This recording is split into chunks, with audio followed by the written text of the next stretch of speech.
por supuesto que tiene un claro concepto de qué es lo que está pasando con la industria petrolera en el Ecuador.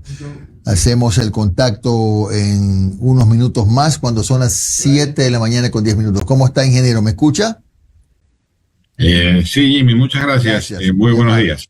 Bueno, abogado, él es ingeniero, Juan. Campeón para cambiar profesiones soy yo. Abogado, a ver, usted conoce con mucho detalle el tema de la industria petrolera.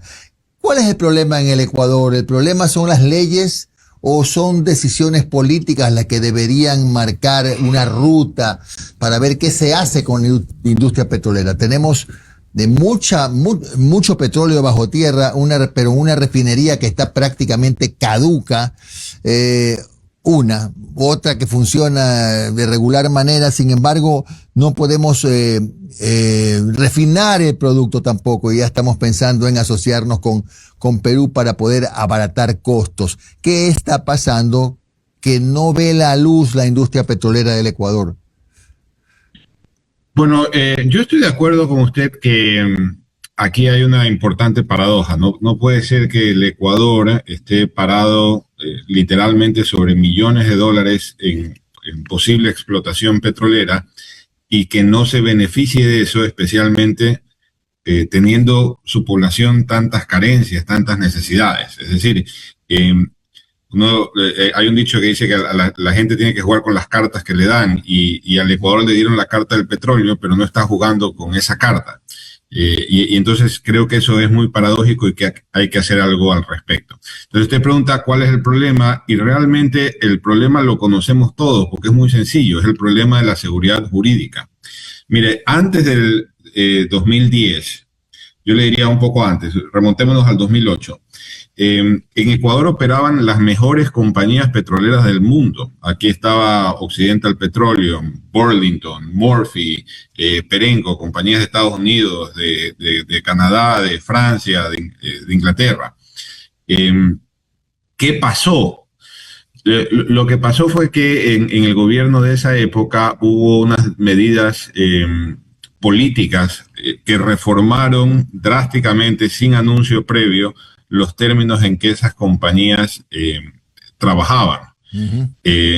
Y entonces eso mandó el mensaje de que aquí en Ecuador se cambia la ley de un día para el otro, se quita los derechos que ya han sido concedidos a través de contratos, y eso es terrible para una industria como la petrolera, porque en petróleo, como ocurre también en minas o en energía, las compañías tienen que hacer inversiones muy importantes a la expectativa de tener un retorno en el mediano o en el largo plazo. Entonces una compañía petrolera hace explotación hoy para tener un beneficio después de 10 o 15 años. Pero si al año 5 o al año 6, o sea, después de haber hecho la inversión en explotación, me cambian las reglas del juego, entonces yo ya no voy a volver a invertir, y también estoy mandando el mensaje al resto de compañías petroleras que quieren llegar al Ecuador de que no es un buen negocio, porque primero voy a hacer la inversión y luego me van a cambiar la ley. Entonces, creo que resumiendo su pregunta, la respuesta es inseguridad jurídica. Mientras tengamos tanta inseguridad jurídica, no va a llegar la inversión que se necesita en materia petrolera, porque de nuevo es un área en donde el capital, el conocimiento son indispensables para producir más. Claro, abogado, pero no se puede trabajar por la vía de la delegación, o definitivamente pues usted conoce a fondo las leyes que rigen este negocio, o sí, en realidad no hay forma, ¿no? Y es muy complicado convertirnos en un país atractivo mientras la ley que data del 2010 siga diciendo lo mismo. A ver, creo que la palabra que usted utiliza es clave. Es la palabra delegación, que en derecho administrativo es sinónimo de concesión. ¿Qué es lo que ha ocurrido también en el Ecuador? Antes del 2010, antes de la última reforma importante de la ley de hidrocarburos, el 75% de los campos petroleros eran administrados, eran gestionados por empresas privadas, por estas empresas que mencioné y por otras también. Uh-huh. Y solamente 25% era gestionado, administrado por la empresa pública, que era Petroecuador. Pero el gobierno de esa época cambió la filosofía y dijo, a ver, aquí estamos parados sobre mucho petróleo, es hora de que el Estado, a través de su empresa pública, que es Petroecuador, administre esos campos, y sacó a las empresas privadas y dejó la administración de los campos a Petroecuador. Y entonces el porcentaje cambió. Ya no era 75% administrado por empresas privadas, sino 75% administrado por Petroecuador y otro 25% administrado por empresas privadas. Ahora, lo que ha pasado, lo que ha demostrado nuestra experiencia, es que la empresa pública, Petroecuador, es una muy mala administradora, por varias razones, pero lo que nos demuestra el hecho de que cada vez se produzca menos petróleo, de que no haya exploración, de que no se encuentren nuevos yacimientos, es que en Petroecuador no se toman decisiones técnicas, sino decisiones administrativas, pero políticas, digamos, y muchas veces incluso lamentablemente manchadas por corrupción. Entonces, ¿cuál es la solución? ¿Qué es lo que ha triunfado en todas partes del mundo? La concesión.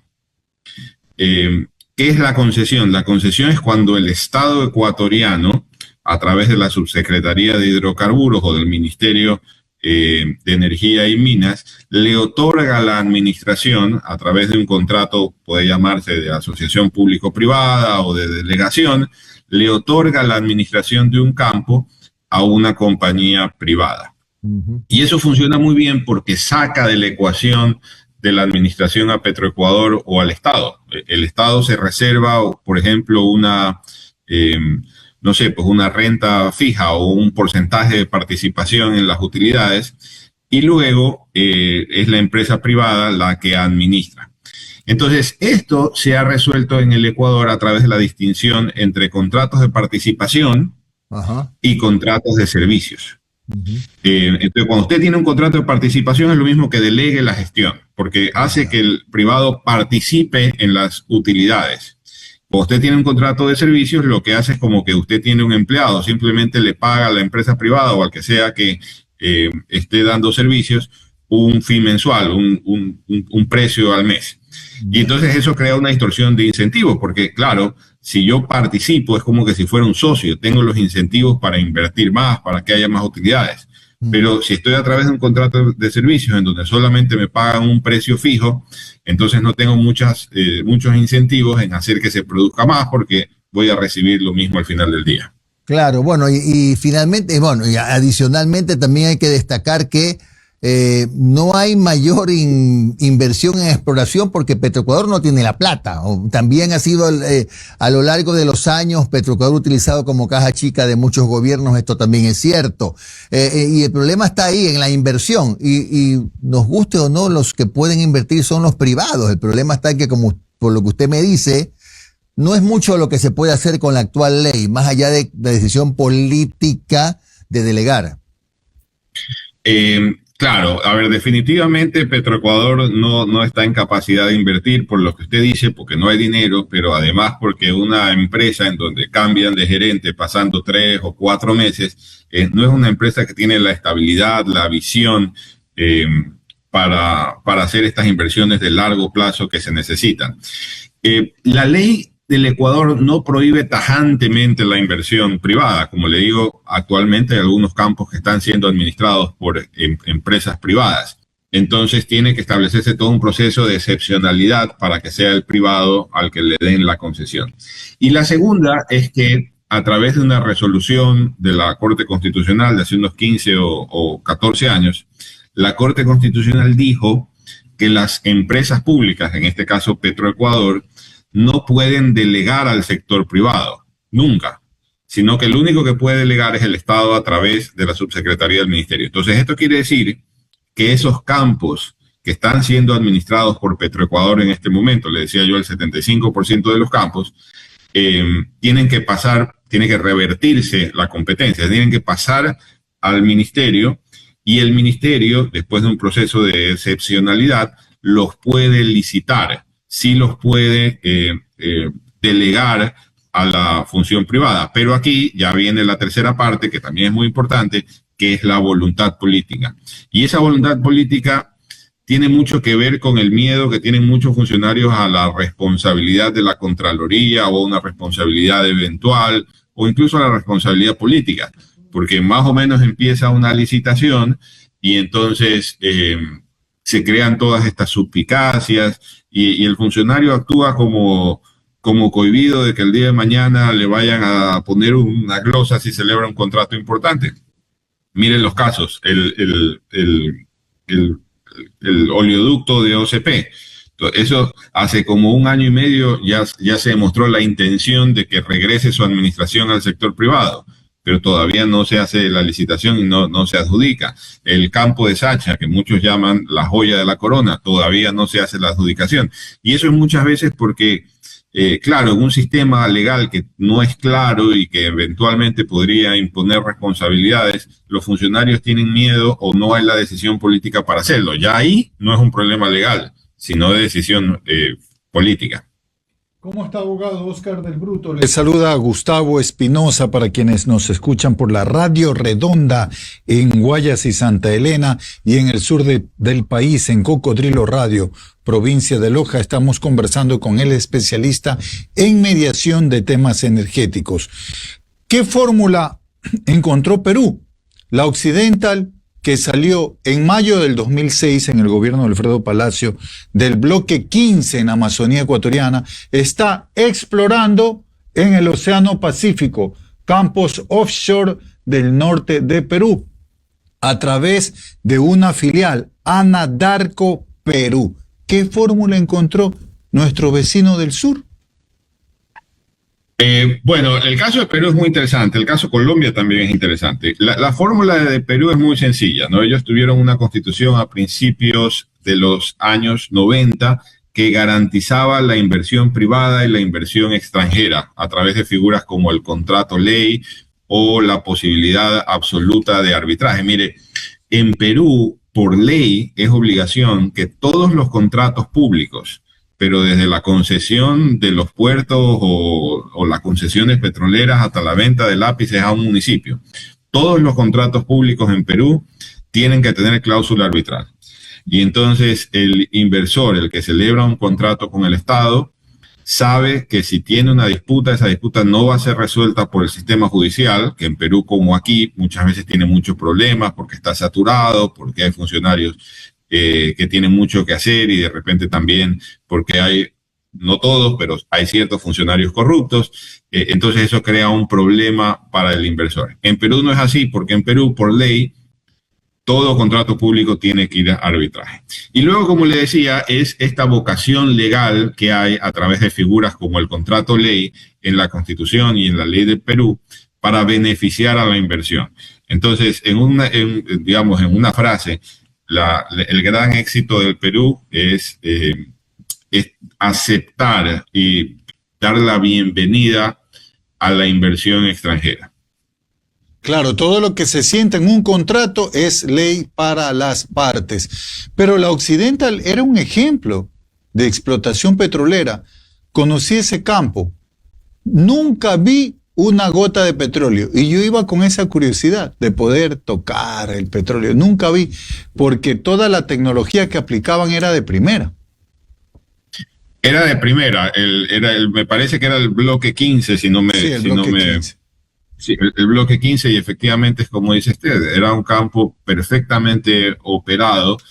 Occidental era una compañía que invertía mucho en el Ecuador. La historia de Occidental es muy curiosa. Occidental llega por primera vez a finales de los años 80, entre otras cosas porque el presidente de esa época, porque León Febres Cordero, por coincidencias de la vida, había sido compañero de clase del gerente de la que entonces era Occidental Petroleum, y cuando él era presidente hizo los contactos y pudo llegar a Occidental por primera vez. Y luego entró a la operación del bloque 15 ya en los años 90. Lo de Occidental fue muy desafortunado porque es uno de los principales perjudicados con la reforma legal que se produjo en los años 2005-2006, que cambió unilateralmente los términos del contrato. Me refiero a la ley 42. Y entonces básicamente a Occidental le expropiaron su inversión Y luego Occidental siguió un arbitraje que duró algún tiempo, duró unos 6 o 5 años. Terminamos pagando en 2016 una indemnización millonaria. Así es. El tribunal arbitral primero condenó al Ecuador por 2.500 millones. Luego se apeló esa decisión hay un organismo dentro de CIADI en donde se pueden apelar los laudos. Se rebajó a 1.500 y me parece que el Estado terminó pagando entre 900 o 1.000 y algo millones. Pero no es solamente eso, porque no es solamente que el Estado haya tenido que pagar esa astronómica cantidad de dinero en indemnización. Lo que es más grave es que se mandó el mensaje al mundo de que el Estado ecuatoriano era un Estado tramposo, que incumplía la palabra dada, que no hacía eso que usted está diciendo de que los contratos son ley para las partes, y entonces toda la inversión se fue a Colombia. Mire, si usted regresa al año 2008, Colombia producía menos barriles de petróleo que el Ecuador en esa época. Y hoy Colombia produce 2 o 2.5 veces más de barriles de petróleo que Ecuador por día, ¿no? Entonces, ¿qué es lo que pasó?